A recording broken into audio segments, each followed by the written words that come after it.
नहीं, जीव का ऐसा स्वभाव बन गया है कि वो पहले भगवान की शरण होता ही नहीं है। वो जब तक हार नहीं जाता तब तक भगवान की शरण नहीं होता है। ये पक्की बात है, ये स्वभाव है उसका। आखिरी दम तक वो तिनके का भी सहारा लेने की कोशिश करेगा। जब तिनके का भी सहारा नहीं रह जाता तब वो हारे को हरिनाम, तब वो सहारा लेता है। अगर पहले ही ले ले तो हारना ना पड़े, उसे विपत्तियों का सामना ना करना पड़े। एक बार देवताओं ने देखा कि युद्ध में जितने असुर मारे जाते हैं, दैत्य, उन सबको भगवान शुक्राचार्य जी के पास संजीवनी विद्या है। विद्या का प्रयोग किया, तत्काल जीवित हस्त पुष्ट। भगवान बृहस्पति जी के पास ये विद्या नहीं। जितने देवता मारे जाते वो अंग भंग वैसी स्थिति में रहते, मृत तो मृत। भगवान बृहस्पति जी के पास ये विद्या थी नहीं, भगवान शुक्राचार्य जी के पास। देवताओं ने बृहस्पति जी को अपना गुरु माना और दैत्यों ने शुक्राचार्य जी को गुरु माना। अपने गुरुदेव की कहीं भी लघुता मन में भी नहीं आनी चाहिए। इसलिए देवताओं ने कभी बृहस्पति जी से ये प्रार्थना भी नहीं की कि आप संजीवनी विद्या सीख लीजिए, हम लोगों को जिलाने, कभी प्रार्थना नहीं की। गुरु महिमा है। पर उनके बड़े पुत्र का नाम कच्छ था। उनसे बात की कि आप हमारे गुरु पुत्र हैं और हमारे ऊपर सबसे बड़ी संकट की बात है कि कोई साधन नहीं है जिससे हम अमर हो सके। और शुक्राचार्य जी के पास साधन है, संजीवनी विद्या। कोई भी असुर नहीं, जो भी मरा उसको तत्काल जीवित कर दिया। अगर आप जाएं भगवान शुक्राचार्य जी के पास और शिष्यत्व स्वीकार करें और उनको प्रसन्न कर लें तो आप अधिकारी हैं, आपको संजीवनी विद्या दे सकते हैं एक जीवन को जिलाने के लिए। अपनी जो पराविद्या है, ये जन्म मरण का चक्र ही रोक करके श्री जी के पास प्राप्ति कराने वाली ये पराविद्या है। जिनसे संजीवनी विद्या प्रकट हुई है उनकी भी संजीवनी है हमारी लाडली जो। जय श्री हरिवंश मदन सर जर्जर विथिकित श्याम सजीवन मूली। दिव्य प्रमोद रस सार निजांग संग पीयूष बीच निचय रविसेचयंती कंदर्प कोटि सर मूर्छित नंद सोनु संजीवनी जयति कापी निकुंज देवी। ये जो अपने पास विद्या है ना, ये परा विद्या है।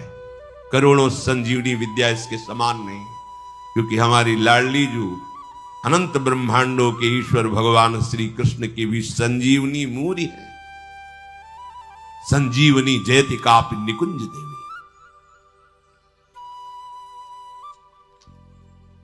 देवराज इंद्र ने जब हाथ जोड़ करके प्रार्थना की, बृहस्पति भगवान के बड़े पुत्र कच्छ अभी 9 किशोर अवस्था को प्राप्त हुए थे। उन्होंने कहा कि आप सब हमारे सम्माननीय हैं और आप हमको हमारे पिता बृहस्पति के समान आदर दे रहे हैं। अब हमारा कर्तव्य बनता है आपकी रक्षा करना। हम जा रहे हैं पर बड़ा संकटपूर्ण कार्य है, क्योंकि कोई भी दैत्य बर्दाश्त नहीं करेगा। हो सकता है मेरी मृत्यु भी हो जाए, पर आपके हित के लिए मैं मृत्यु का भी वरण कर लूंगा। जो संत स्वभाव के होते हैं उनका प्रभाव यही होता है कि वो अपनी हानि करके दूसरे का परम लाभ करना निश्चित करते हैं, और जो अशांत स्वभाव के होते हैं वो दूसरे की हानि करके अपना लाभ सोचते हैं। कच्छ ने सब देवताओं को आश्वासन दिया, अगर जीवित रहा तो संजीवनी विद्या लेके ही आऊंगा, और ना जीवित रहा तो फिर बात अलग है। इसमें परहित की भावना बहुत जोर की।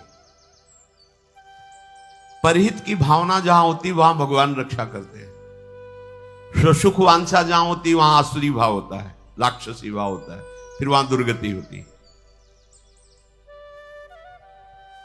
श्री महान महिमा में भगवान के पिता होने का सौभाग्य जिन्हें प्राप्त हुआ दशरथ जी महाराज, उनको वो परम लाभ जो गीधराज जटायु को मिला नहीं। पंख कटे हुए रावण के अस्त्र से तड़प रहे, प्राण कंठ में है, बस चितवत राम चरण की रेखा। आगे पड़ा जटायु देखा, चितवत राम चरण की रेखा। भगवान ने गोद में लेकर पिता की तरह उनका तर्पण आदि किया। वो जानता था कि मैं रावण से जीत नहीं सकता, पर जानकी का विलाप सुन करके पूरे बल से आक्रमण किया दशानन के ऊपर और इस गति को प्राप्त। तो भगवान के सामने ही गीध देह का त्याग करके हरि रूप होकर भगवान के नित्य साकेत धाम को गया। परहित सबसे बड़ा धर्म है, परहित सरिष धर्म नहीं भाई। और यहां सुख वांछा से ही हमारी सारी चेष्टाएं होती हैं, इसीलिए आनंद की तो बात जाने दो, शोक भय संताप ये छोड़ ही नहीं रहा है। कच्छ जी दैत्यों की सभा में विराजमान भगवान शुक्राचार्य जी के पास गए, उन्हें प्रणाम किया और कहा मैं आपसे एकांत में प्रार्थना करना चाहता हूं। भगवान शुक्राचार्य ने एक तेजस्वी बालक एकांत समय दिया, प्रणाम करके कहा मैं अंगिरा ऋषि का पौत्र, भगवान बृहस्पति का पुत्र, मेरा नाम कच्छ है और मैं आपका शिष्य होना चाहता हूं। ब्रह्मन, मैं आपको गुरु रूप में वरण करता हूं।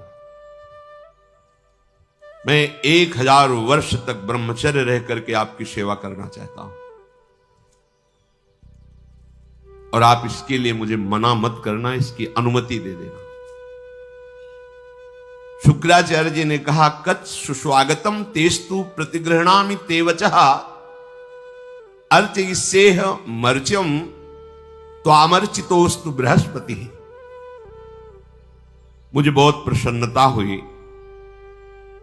कच्छ, तुम्हारे संकल्प का हम स्वागत करते हैं। शिष्य कौन है, किनका है, किस पक्ष का, यह नहीं देखा जाता। यदि वो शिष्यत्व स्वीकार कर रहा है और उसमें वो लक्षण हैं तो बिना किसी संकोच के, बिना कोई विचार के उसको स्वीकार कर लिया जाता है। ये धर्म की मर्यादा है, उसमें फिर नहीं देखा जाता आप कौन, कहां के, कैसे, नहीं।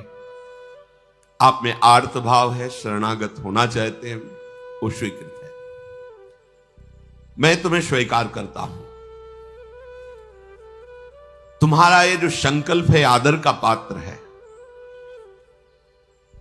तुम्हारा सम्मान करना भगवान बृहस्पति का सम्मान करना है।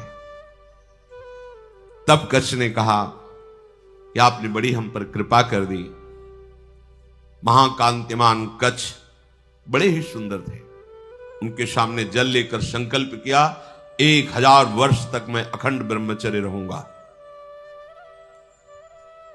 शुक्राचार्य जी ने कहा मेरे ही भवन में तुम्हें अब रहना होगा और तुम प्रकाशित मत होइए कि मैं बृहस्पति पुत्र हूं, क्योंकि दैत्यों में देवताओं के प्रति द्वेष भाव है, वो अमंगल कर देंगे। और मेरी ये पुत्री देवयानी तुम्हारी ही अवस्था की है, नवकिशोर अवस्था ही, यौवन के पदार्पण की भूमिका को कहते हैं। तारुण्य प्रथमो प्रवेश समय, इसे किशोर अवस्था कहते हैं। तरुण अवस्था की प्रवेश की, अभी जवान नहीं कह सकते, वो प्रवेश स्थिति, ये बड़ी देव स्थिति होती है। तुम हमारी पुत्री का प्रिय करो, उसकी आज्ञा में रहो, अपना ही घर है, से निर्भय हो के रहो, पर बाहर सावधानी से ही निकलना, क्योंकि दैत्यजन ये जान न पावे कि तुम हमारे पास रहे हो। अभी कोई संजीवनी विद्या की बात भी नहीं की। देवयानी से कहा